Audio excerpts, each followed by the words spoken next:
Despertó 3 días después en la sala de quemados graves del hospital. Su cerebro estaba vuelto del revés. No recordaba ni su nombre, mucho menos cómo había llegado allí.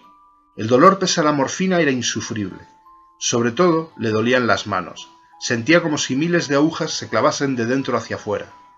Los ojos tapados con gasas le molestaban más que dolerle, aunque la parte derecha de la cara sí le ardía como 1000 infiernos. Aunque lo que más le preocupó, cuando su mente empezó a aclararse, fue el tremendo escozor que sentía en la garganta. Al parecer, había tragado un poco de aceite caliente. Pensó en los sabores que se perdería, el vino que no saborearía, y si hubiese podido, se hubiese puesto a llorar.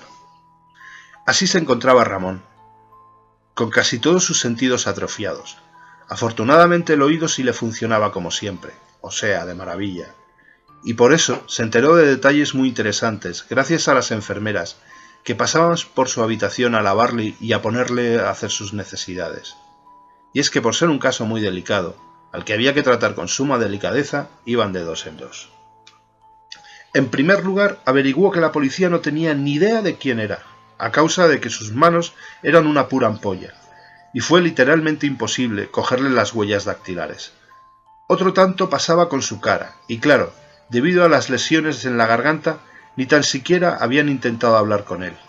Así que era un perfecto desconocido, un churrasco muy hecho.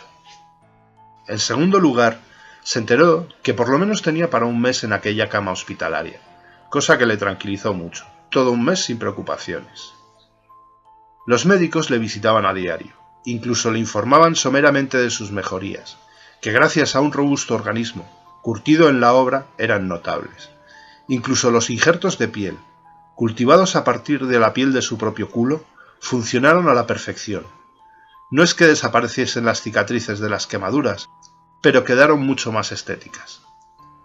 Ramón se negó a decir cuál era su identidad cuando sus cuerdas vocales se sintieron medianamente fuertes para emitir un sonido. Ante la mucha insistencia, adujo que no recordaba nada.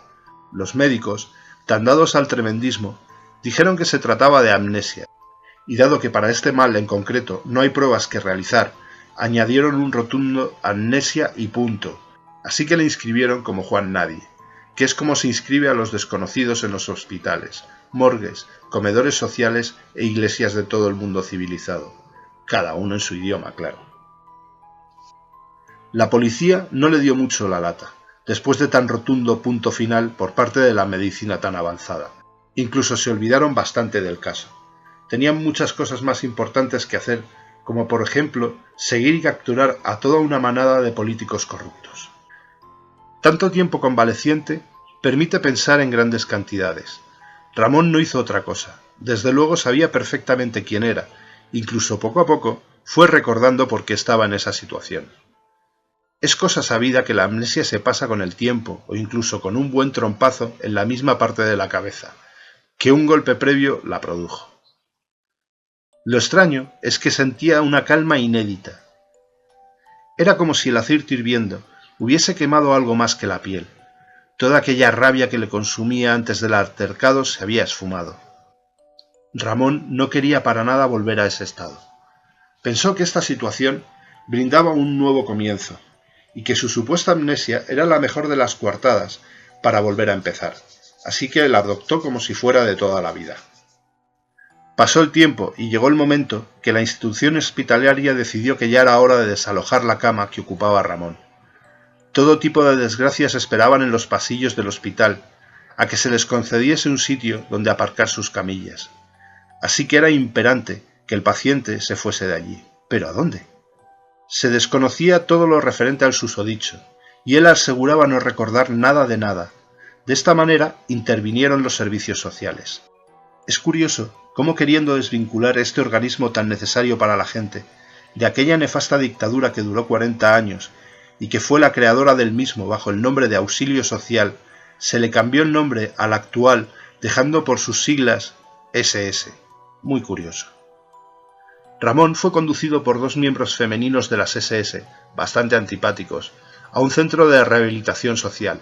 situado al final de la calle Sainz de Baranda, en el que, por suerte, acababa de quedar una plaza libre, gracias a la ayuda psicológica que le habían proporcionado a su anterior usuario.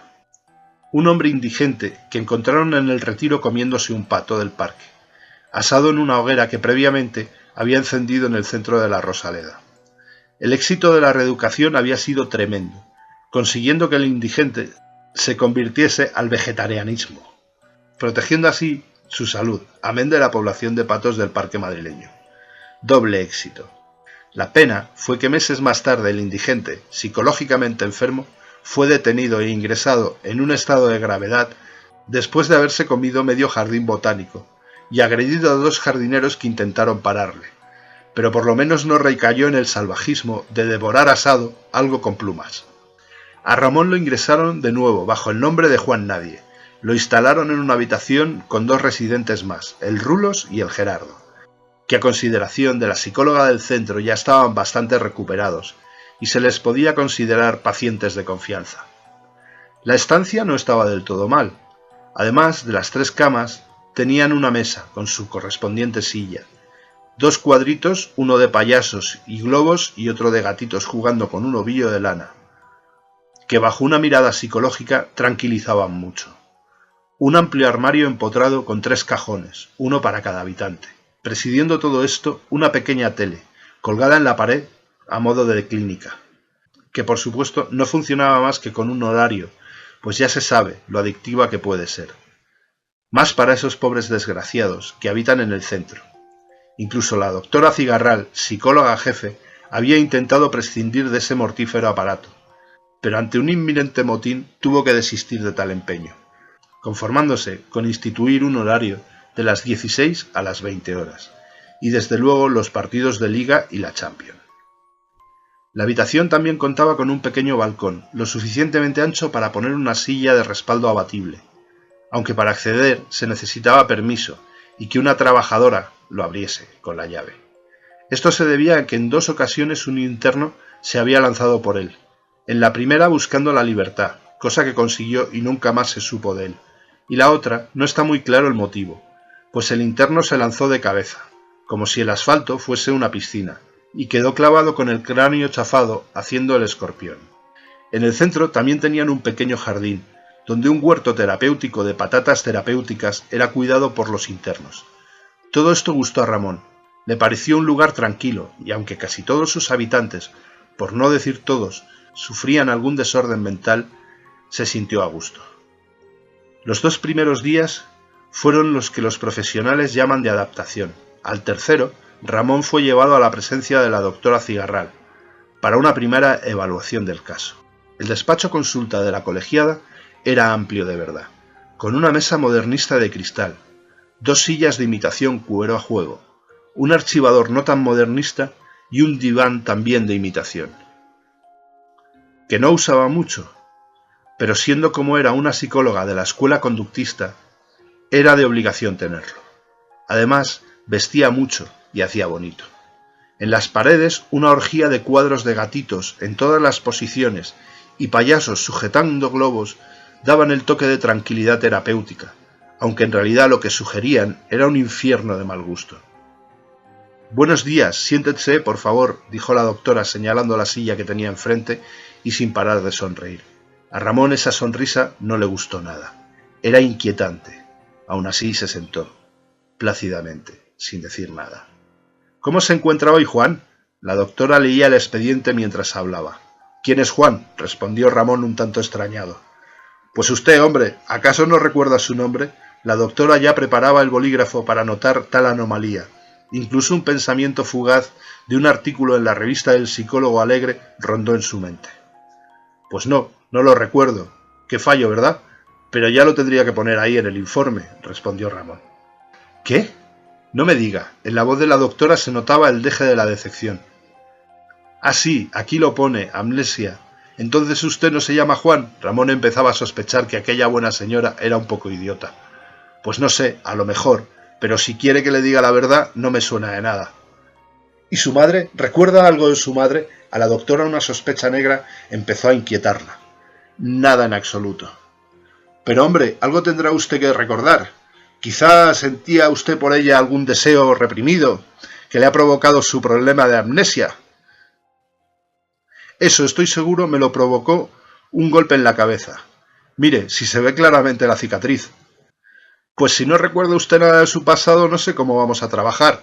Para la doctora Cigarral, psicóloga de la escuela conductista, aquello era simplemente una desgracia incalculable. ¿Cómo podía ayudar a aquel pobre desgraciado si no podía rebuscar en su pasado los tremendos traumas que de seguro había sufrido desde pequeño? ¿Y no recuerda usted nada de nada?, insistió. Recuerdo a una tía mía, dijo Ramón, que ya empezaba a darle un poco de pena a aquella mujer que a todas luces era idiota. Una tía, bien, vamos bien. ¿Qué es lo que recuerda de su tía, Juan? Pues que era una mujer grande, que cocinaba muy bien. Una mujer grande, bien. Supongo que tendría grandes pechos, por los que usted sentía deseo, y al no poder lamerlos, usted se traumó. Oiga, mi tía era una mujer de tetas gordas, sí, pero más fea que un pecado. Pero vamos, qué asco. Solo de pensar en lamerle aquellas cosas me dan arcadas. La pena que empezó a darle a esa mujer al principio se estaba tornando en justa indignación. A mí lo único que me interesaba de ella eran sus picatostes con chocolate que hacía. ¿Está usted seguro de que no deseaba lamerle los pechos? Por el amor de Dios, está usted enferma. ¿Cómo puede decir semejante cosa? Mi tía era una mujer muy fea, que olía a ajo y pis. No la hubiera tocado ni con un palo, mucho menos lamerle nada. La indignación de Ramón ya rozaba lo histérico. Estaba claro que le habían metido en una habitación con una loca residente del centro. Era imposible a su forma de ver que esa tiparraca fuese doctora de nada. Aquí el enfermo es usted, Juan, recuérdelo. Yo solo intento ayudarle. La doctora Cigarral no pensaba dejarse pisar el terreno, mucho menos por un pobre inculto que no comprendía la relación entre los traumas ocasionados por el deseo sexual infantil hacia las tías de grandes pechos con los graves problemas mentales en los adultos, cosa que había dejado muy clara Freud, entre uno y otro latigazo de cocaína. Pues si realmente quiere ayudarme, dígame a qué hora se come aquí y déjese de decir marranadas. Es usted un poco cochina. La doctora Cigarral apretó frenéticamente el botón de un aparatito que tenía sobre el escritorio, hasta que apareció un enfermero. Bueno, por hoy creo que es suficiente. Llévelo a su habitación, dijo entre la rabia y la impotencia que le habían producido oír que la llamaban cochina, a ella, que tenía un máster por la Unity Psychology of Massachusetts. Al salir de la consulta, conducido por el amable enfermero, que tenía cara de pocos amigos, se volvió y mirando fijamente a la doctora dijo: «¿Pero cuándo demonios se come aquí?». Aquel día, sin saberlo, Ramón se había creado una gran enemiga.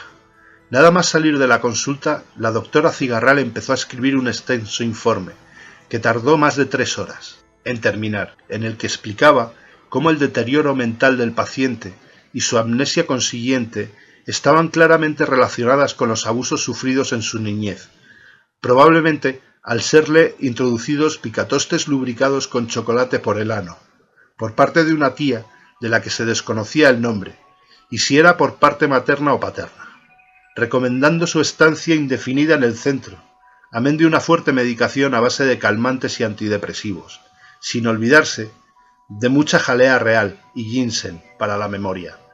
Lo selló y lo mandó a la central para que quedase constancia de por vida. Con esto se calmó un poco.